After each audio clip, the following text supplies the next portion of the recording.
Thank you everybody for taking the time to join today. Hope we're all well and staying warm. It's freezing here in Melbourne. -2 last night, somebody said this morning. So it's not the best. So just out of interest, how many of you have had hands-on experience with mixed reality and augmented reality before? We can add that into the chat. People can add their experiences in the chat if they like. Great. Okay, that'd be great. Okay. We'll still have a few people coming in late. Okay, that's fine. I'll assume the majority of people have had some background and experience. So I guess where it all started for me is I'm originally from New Zealand, the Australians' motherland, just over to the right. I grew up on as a farm when I was a child, and I guess as a child I had dyslexia, so I always used visualization to be able to understand and engage with the world. This led me to setting up one of the first digital agencies in New Zealand called One Fat Sheep. We're doing website development, application development, gamification, transmedia. One day, one of my lead producers came to me and said, "Rupert, I've got this amazing new technology." So he said, "Hold up your smartphone over this piece of paper," and up popped a 3D house. And I thought, wow, I've seen this in Minority Report. I've seen this in Terminator. What is it? And obviously he went on to explain it's called augmented reality. Now this was over 12 years ago, before Facebook, Apple, Google, Microsoft got into the game. So it's very early days. So that point, because of, again, I use visualization to understand the world, having dyslexia, I thought this is such a powerful technology. It's going to change the way we interact, the way we learn, the way we engage with brands, the way we do our work. But the problem was it hadn't really been applied to add much value or utility at all. It's still pretty gimmicky. And so what we did is we thought, well, to bring this into the mainstream and to actually prove out the value of this technology, we need to go and prove it in market. And so we went to a company called Hell Pizza, New Zealand's largest pizza franchise, and we created the world's first 3D zombie shooter on a pizza box called Zombies from Hell. You'll love this one. And so how it worked was it was gamifying purchasing behavior using augmented reality. You had to download the app, you scan the top of the pizza box, up popped a 3D game, and you started shooting zombies.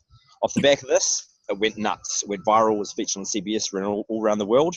We then had all these big brands coming to us saying, look, we want to create our own augmented reality, but the problem is it costs a lot of money, it was time consuming, hard to create and hard to manage. Now it's seen the same thing with website development, application development, is it all started off very bespoke and customized, and then over time it got commoditized by platforms like Weebly, Wix, Squarespace, and WordPress, website building platforms. And so I thought there's a massive opportunity basically to solve this problem and build a platform to do the same thing for augmented reality. And so that's where the idea for Plattar was born, to build the world's simplest augmented reality creator. So what we've done is basically build a platform to enable any business, organization, learning institute to be able to come in and enable students or lecturers to be able to build and manage their own augmented reality within minutes. So there's kind of two parts to it. The first part is there's an app builder where you can build your own AR app. And so that's just a drag and drop interface. That's pretty disruptive within itself. And so, again, kind of removing the need to get developers involved and make it accessible to everybody. Once you've finished building out your app, we've then built a 3D engine. So this 3D engine through the website enables you to come in and you can upload 3D models. They're called GLTF models at the moment. You can add video, animation, audio, hot points. And so you can create these really rich, engaging content experiences or educational experiences simply and easily. And anybody can do this. So that's an example there. The helicopter, add your annotations in. So it could be interactive animations, audio, video, hot points, sequenced storytelling narrative, and then deploy it out to smartphones, tablets, and wearables. So that's exciting stuff that we've been working on. So I guess, what are some of the opportunities within the education space? As I always say, we live in a three-dimensional world, so why are we still getting presented two-dimensional content? There's better ways to teach. The second part is gaining and holding student attention is increasingly difficult. In a world where there's instant gratification is always a thumb click away. So this is kind of two of the challenges I think that can be overcome with this technology. So what we can do is we can create really rich, engaging content experiences. So that's the first part. So that's where AR and VR come into our own. The second part is also contextual-based learning. I think this is where the future is heading, is to be able to go out and apply that knowledge into a real-life situation environment and empower me to learn in new ways. And so that's some of the other kind of opportunities we see within the space. So what our platform does is enables, I guess, you potentially to come in and build these different courses or informational experiences. From obviously your educator perspective, you get higher student engagement, achieve better learning outcomes through to applied and contextual learning. It's obviously interactive, it's 3D, it's rich content. It can be animated and you can gamify that content. Obviously, it provides more variety, custom, and can be customized to the curriculum, and also gives that current student the satisfaction and drive for enrollments. And then from their perspective, they get to learn where I need it. They can learn by doing. I can get it because I've seen, because I can see it, and have fun while they're doing it. So that's obviously super important. So just a little bit of background to show how the other organizations and brands and businesses using the platform and get you kind of inspired. So Emirates use it for interactive storytelling. So they build experiences like this, like an airline preference. Got cities using it, the smart cities in Christchurch in New Zealand, where they're using it to show what the future of the city is going to look like. Obviously, ratepayers want to see what this library they've put hundreds of millions of dollars to rebuild is going to look like when it's going to be completed in 2 years' time, so they can virtually walk through that. They can interact with it with video, animation, audio, hot points, 360 video. So it's kind of cool.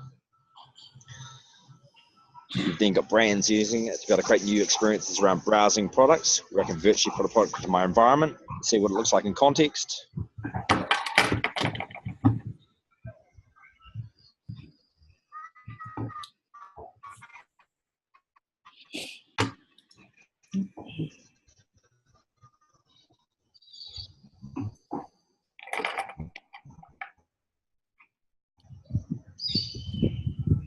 Cheers.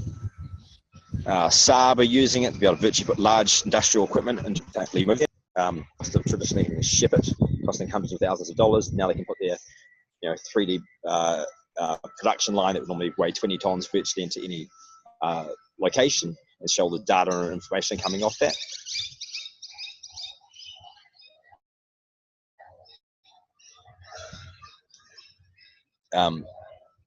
Organizations like Telstra and ICGM are using it to be able to show how to troubleshoot, get your modem up and running, step-by-step user guides. Again, this is perfect for training and education, sequences of informational content.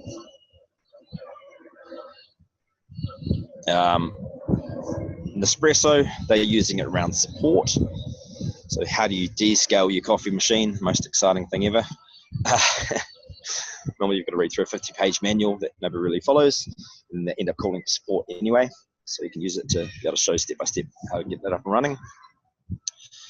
So yeah, the list goes on. It can be applied a number of different ways. I won't run through all these.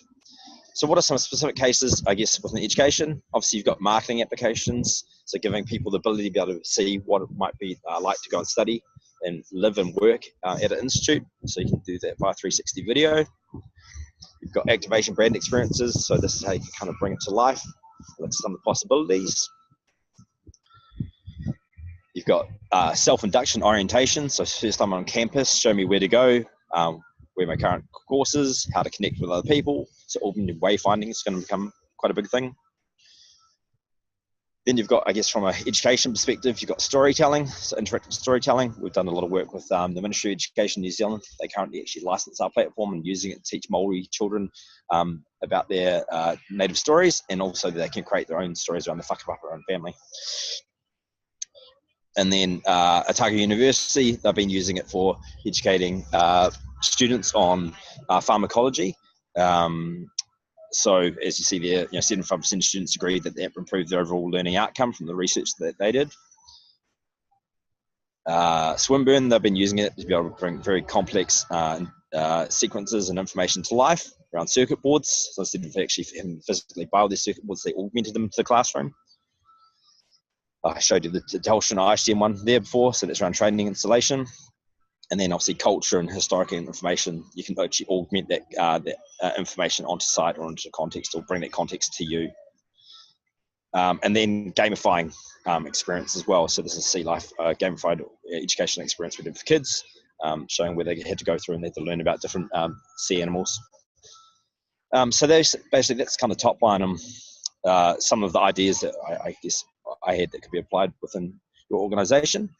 But what's important for you is by the end of this year, it's going to be on 1.8 billion devices, thanks to Apple, Kit and Google AI Core.